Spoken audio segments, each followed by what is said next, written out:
You're listening to Vet Synapse, a podcast connecting the world of research, innovation, and practical help to the veterinary profession. I'm your host, Dr. Philip Judge from Vet Education. Let's get connected with Vet Synapse. Hi everyone, it's Philip here from Vet Education. Thank you for listening to what I think is going to be a pretty interesting talk today. We're going to be talking about microenteral nutrition in dogs and cats.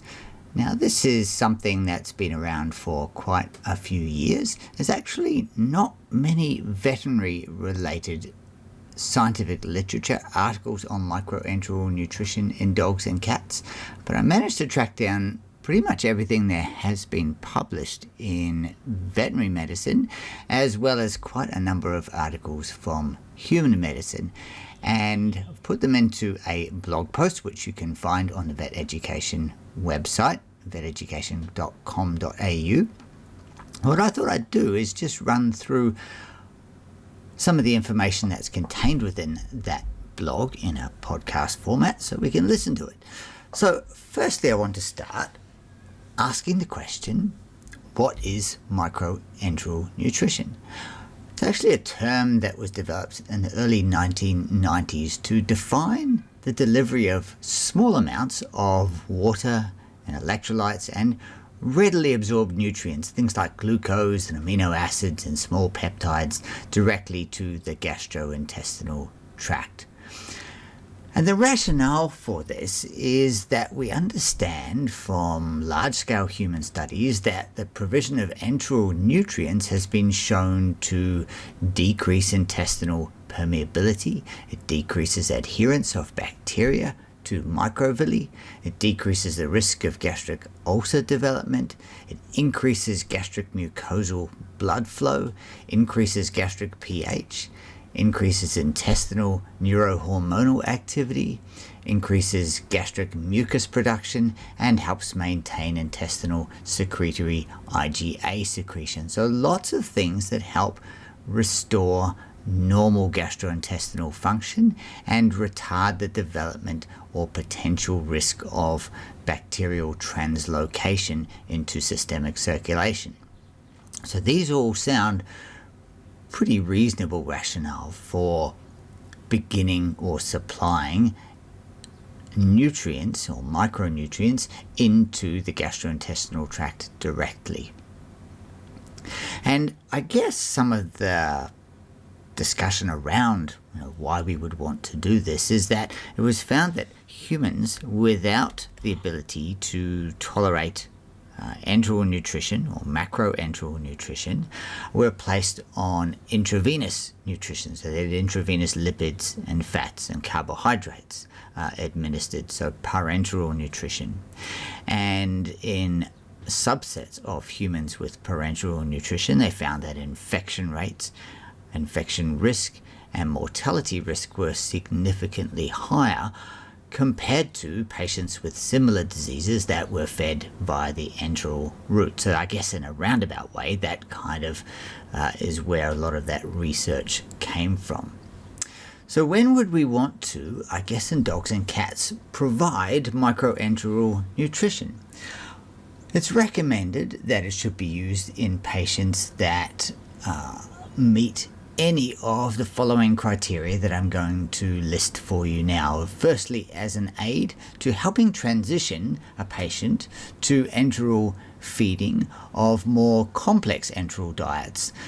This is particularly the case in patients with reduced oral nutrition intake. So we might have a patient who is perhaps anorexic for several days. If we start to feed that patient a complex diet from day one in the hospital, they may not tolerate that all that well. They may show some symptoms of abdominal discomfort, maybe vomiting, maybe the development of diarrhea.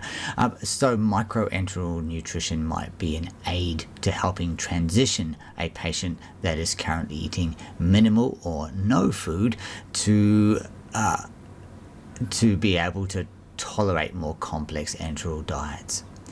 Microenteral nutrition can also be provided to patients that are not able to receive their full enteral nutritional support. So they may in fact be able to tolerate a certain amount of nutrition, but not their complete nutrition. So microenteral nutrition is a role in these patients as well. In any patient with critical illness, we know that critically ill patients have altered immune responses.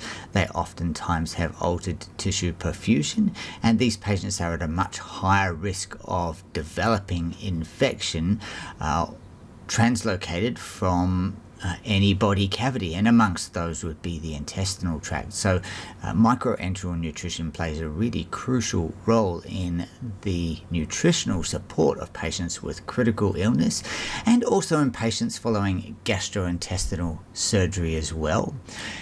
In patients that are receiving any form of parenteral nutrition, we mentioned before that patients with parenteral nutrition are at a higher risk of bacterial translocation, of developing sepsis or complications from the lack of intestinal stimulation from the presence of enteral nutrients. And so providing patients who are receiving parenteral nutrition with microenteral nutrition may help to reduce the risk of those adverse outcomes. In patients with in the immediate post-surgical period, so between 0 and 3 days after surgery, provision of microenteral nutrition can reduce complication rates and infection rates. In addition, microenteral nutrition may be of benefit in patients following traumatic injury until they're able to tolerate full enteral nutrition. Patients with acute kidney injury, acute liver injury, and those suffering from acute gastroenteritis all would benefit from provision of microenteral nutrition. So I want to take a couple of minutes now to talk about the microenteral nutrition formulations. Microenteral nutrition solutions are generally combinations of isotonic or near isotonic glucose, electrolytes solutions supplemented with some amino acids and other nutrients that potentially might improve gastric health.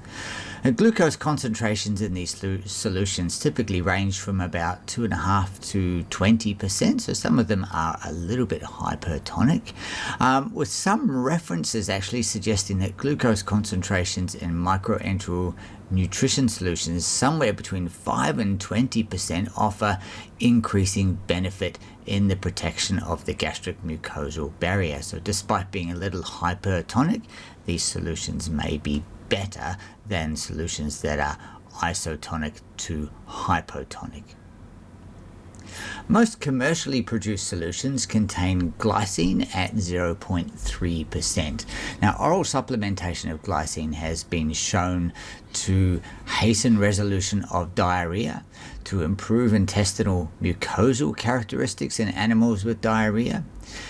It increases intestinal uptake of glucose, reduces intestinal inflammation, potentiates antioxidant properties of enterocytes by preserving glutathione concentrations within those cells.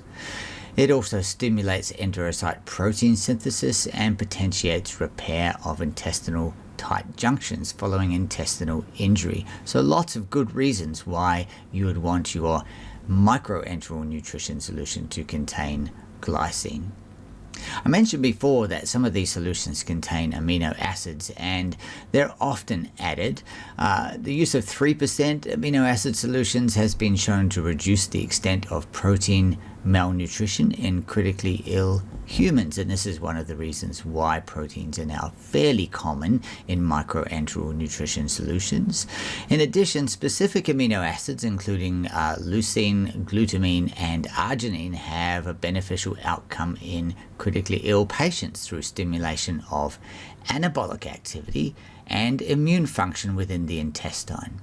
It's important to note, though, that many amino acid solutions do not contain glutamine, so it might be necessary to supplement your standard amino acid solution with glutamine if we're using them for microenteral nutrition just to get that benefit. Now, glutamine is beneficial. It's the preferred energy source of rapidly dividing cells, such as those within the gastrointestinal tract, but also lymphocytes and fibroblasts as well. Glutamine also plays an important role in the maintenance of the integrity of the gastrointestinal mucosal barrier and preventing bacterial translocation. So if you are adding an amino acid solution to your microenteral nutrition solution, just make sure that it has glutamine in it, and if it doesn't, you may need to supplement it. In terms of veterinary medicine, there are a number of isotonic commercial solutions that are available. The most common ones that we have available here in Australia, where I am based, are Lactate, which is made by Durox, or Vitrate, which is also made by Durox, and they contain glucose at around 2.2% solution. They contain sodium chloride 0.45%, glycine 0.3%, and potassium phosphate. So they're a fairly good base solution. Now you could add some more glucose to that to make it a 5% or higher solution, potentially obtain some benefit from that. And you could also add amino acids, particularly those containing glutamine, to obtain some more benefit as well. So you could actually formulate a microenteral nutrition solution in your clinic by starting off with a solution like even 0.25% glucose and 0.45% sodium chloride solution, and you could add glycine and add potassium phosphate to it. You would actually end up with a solution that is similar to those isotonic solutions, Lactate or Vitrate. In addition to that, you could add 3% amino acid solution to either the commercial or in-clinic formulated microenteral nutrition formulation, in addition to supplementing your solution with glutamine as well. The whole aim of this microenteral nutrition is to see if the patient will initially tolerate it. So one approach might be, even though the glucose concentration of both the commercially available solutions and the one I've just described that you could make in your practice, while the glucose concentration in those solutions is only 2.5%, if the patient tolerates that solution, we generally then increase the glucose concentration to up to between 5 and 20% if desired, because there may be some beneficial effect there.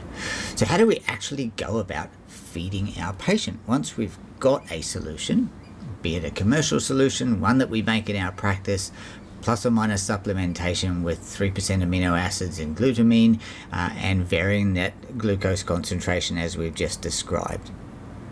Generally speaking, in most critically ill patients or emergency patients, post-surgery patients that you're considering for microenteral nutrition, we should try to commence this nutrition as soon as we can. So most references suggest start it early, within the first 6 hours of patient stabilization in a patient that presents to you with an indication for nutritional support. Now, the normal stomach has a basal rate of fluid distension from saliva and gastric secretions of about 1.5 mils per kilo per hour, and the rate of microenteral nutrition represents a minor increase only over these basal volumes. So we're not going to be grossly distending the stomach with fluid when we start these solutions. It's initially commenced at a rate of about 0.2 mils per kilo per hour. You can either give that by small bolus administration, which is my preference, or you can give it by continuous infusion delivered by a fluid pump through a nasogastric, nasal-esophageal, or esophagostomy tube.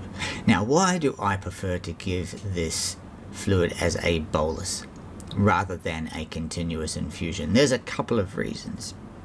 One is that I can't guarantee that my patient I can't guarantee that my patient's feeding tube is going to be in the same place each time I feed the animal, particularly in those patients that are regurgitating or vomiting.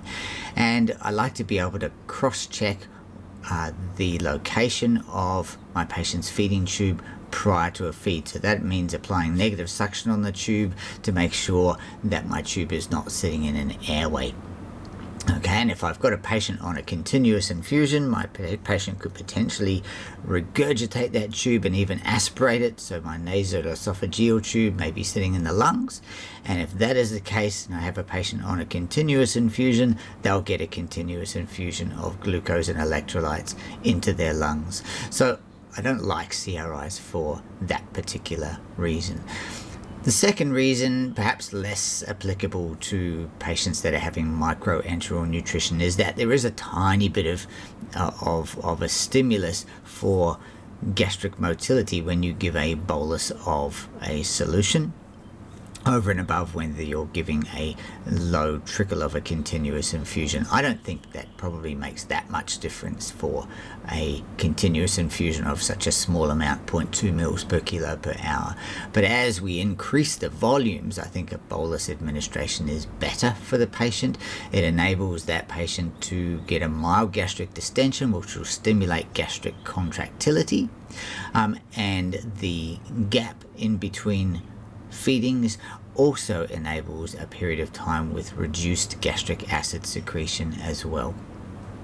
So we're starting off 0.2 mils per kilo per hour by small bolus administration, so I'm giving this every hour.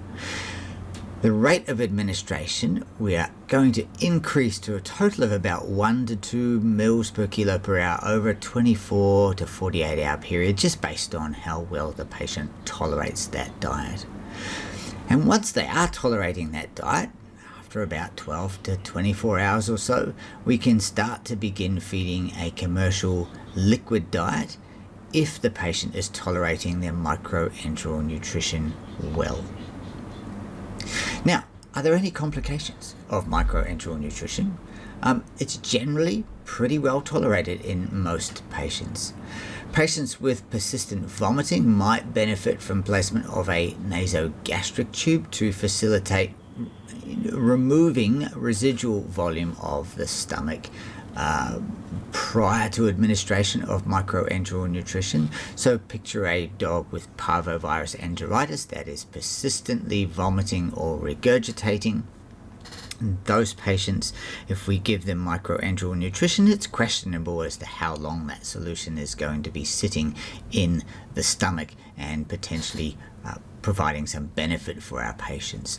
So nasogastric suctioning will enable us to remove a small volume of residual fluid that is sitting in those stomachs of those parvovirus puppies, and then to be able to administer microenteral nutrition onto an empty stomach, where it potentially will be able to sit there for a little bit longer and provide some benefit prior to that animal's next regurgitation or vomit. There was a study done several years ago looking at changes in blood gas analysis in patients that had repeated nasogastric suctioning, with the aim of determining whether or not these patients may develop hypochloremia or a hypochloremic metabolic alkalosis secondary to suctioning all the gastric acid out of their stomach. And they found that within the first 36 hours or so that the changes in blood gas analysis were very minimal. There was perhaps a trend to developing a metabolic alkalosis towards the end of the study period at 36 hours, but it was not a significant finding in that particular study. So I think probably, for the first 1 to 2 days, nasogastric suctioning is probably okay, following which time most of these patients will begin to tolerate enteral nutrition much better, and you could probably pull those nasogastric tubes out to reduce the risk of developing perhaps reflux esophagitis and so on.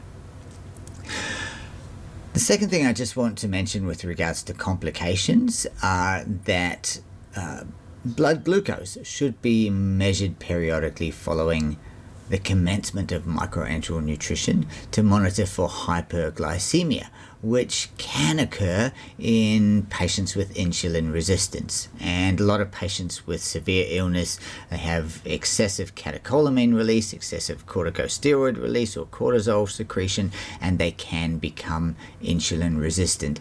So if hyperglycemia is detected, it's recommended to begin just a regular insulin CRI, as you would place a patient with diabetic ketoacidosis on, or you can just administer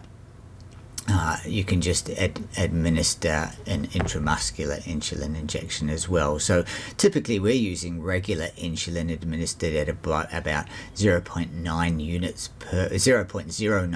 units per kilo per hour for the dog and 0.05 units per kilo per hour in the cat, just to achieve glucose concentrations in that sort of normal to mild hyperglycemic range of about 4 to 9 millimoles per litre.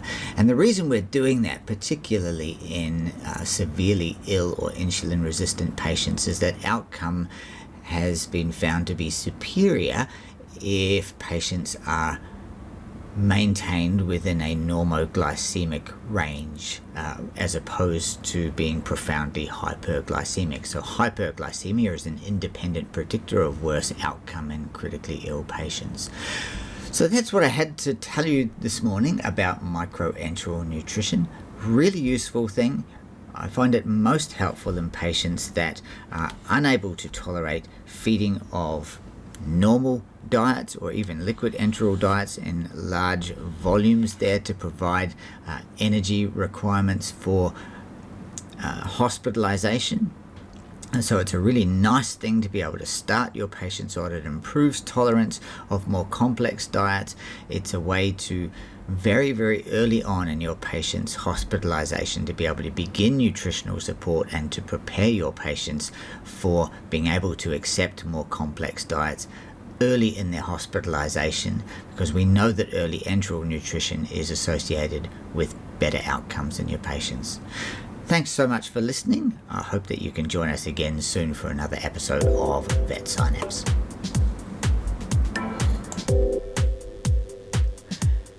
Thank you for listening to this episode of Vet Synapse. If you like this episode, please subscribe to the podcast and share it with your friends and colleagues. Make sure to visit our website, veteducation.com.au, for more great content and to experience the latest online race-approved veterinary continuing education.